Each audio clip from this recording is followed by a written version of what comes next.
Et là, la chod, Beruchim Tio, on est le 20 aujourd'hui dans le mois d'Elul, il nous reste 10 jours et on essaye d'être fidèle à ce bon conseil chassidique dans les 12 derniers jours de réparer chaque jour un mois qui est passé. On avait commencé il y a 2 jours par la joie Tishrei, hier c'était les brachot Cheshvan, aujourd'hui c'est le mois de Kislev. Le mois de Kislev se termine avec les bougies de Hanouka, la fête des Lumières, on va dire en français, car à l'époque des Grecs, ils n'ont pas essayé de nous détruire, ils ont essayé d'éteindre notre lumière de la Torah, et grâce à Dieu, on a pu avoir.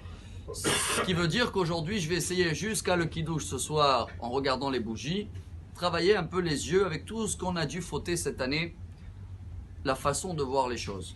Comment je peux le réparer? Eh bien, si on regarde la paracha, et si on regarde tout ce qu'on va voir aujourd'hui dans la journée, il faut savoir que on ne doit pas rester avec ces images. Il y en a qui vont avoir peur de monter dans la 6e montée dans la paracha parce qu'apparemment, c'est que des malédictions.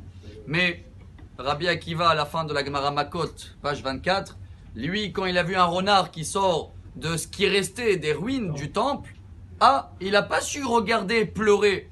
Dire quoi? Ça, il y avait un temple, maintenant il y a un renard. Il a su voir plus loin. S'il y a un renard, c'est que c'est une prophétie, elle s'est réalisée, la prochaine aussi. Elle va se réaliser, c'est quand un jour on va revenir à Jérusalem. Ce sera pareil dans tous les malédictions que ça se termine très grave. Il y avait un grand rabbin qui s'appelait Rabbi Shimon Shkop. Il y en a qui disent que c'était Rabbi El-Hanan Wasserman. Les deux ils sont décédés dans la Shoah avant de rentrer dans les chambres à gaz. Il a dit à tous ses élèves derrière, et attention, j'ose pas le répéter si c'était pas lui qui le disait. Il y en a quelqu'un qui a été invité chez son copain l'agriculteur, comme ça on dit. Et il connaissait rien, il a vu un terrain et il a vu son copain, il commence à laborer, à casser le terrain. Il dit pourquoi? Il dit attends, le lendemain ils sont partis acheter des graines, il les voit, il les jette. Il dit attends, tu viens de les acheter, pourquoi tu les jettes? Attends, après il va les noyer avec de l'eau, qu'est-ce que tu fais? Et après que ça commence à pousser, il les coupe. Il dit haram. Et après qu'il les coupe, il les écrase. Et après il voit la farine, bon il comprend toujours pas. Il met de l'eau, qu'est-ce que tu fais? Une pâte. Et à la fin, il va le mettre dans le four et il dit quoi? Maintenant tu vas brûler tout ce que tu as fait? Il a dit attends. Toi tu connais rien dans ça. Mais à la fin ça va sortir un pain.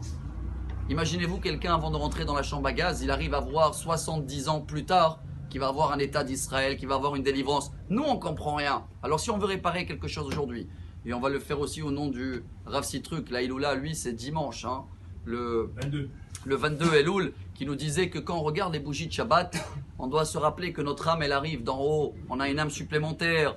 Après, on va sentir des bessamim, si vous vous rappelez, avant de faire le kiddush, tout ça c'est au nom du Zohar. Chers amis, aujourd'hui on va comprendre que forcément ce qu'on voit, même si c'est des fois négatif, c'est parce qu'on n'arrive pas à voir plus loin. Alors venez, on protège nos yeux aujourd'hui déjà, à essayer de voir les moindres des choses négatives, et au cas où on a vu quelque chose qui ne nous plaît pas, venez, on essaie de voir plus loin, et plus loin, dans tous les cas, ça va sortir un bon pain, un bon Shabbat et un bon vin.